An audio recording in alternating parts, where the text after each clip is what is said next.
Hey there, Sula here from MistyHilltops.com. Thanks for stopping by.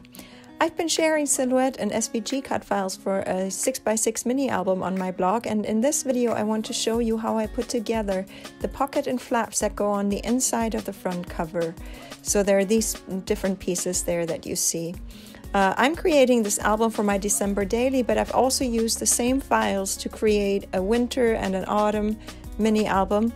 And so I'll put the links to these various albums in the description box below, so you can take a look. And what I'm saying is that you can use this album for any theme you like. So if you're interested, you can hop on over to my blog, MistyHilltops.com, to pick up all the parts of this album that have been released so far. So here I am starting. This is a belt that will go across, or not really a belly band because it's not going all the way across. Maybe it's more like a closure, and you can put a magnet behind it so it will help keep things closed. But I'm starting with this closing, or this closure, this kind of belly band that isn't a belly band, and I'm gluing that behind the flap that will be the pocket. So I'm gluing that onto the flap there, that will be glued down. So from behind, and then I glue down the pocket, and then I'm ready to add the flaps. It's a very simple design.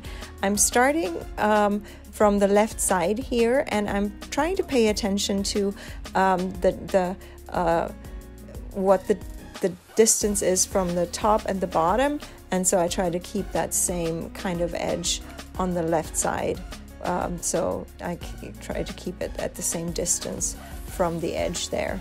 So and then it's just easy. Once I've started with the first pocket, I just go one by one. I just put glue on this flap there, then push that basically against the other one that's already glued down there, and I'm using the pocket on the right side to see for top and bottom where about to align this page. So this is my page done. Here is the pocket, and then I can start actually putting the pages together. So I hope you enjoyed this video. Give it a thumbs up if you did. Consider subscribing, and I hope you have a great day. Thanks for watching. Bye.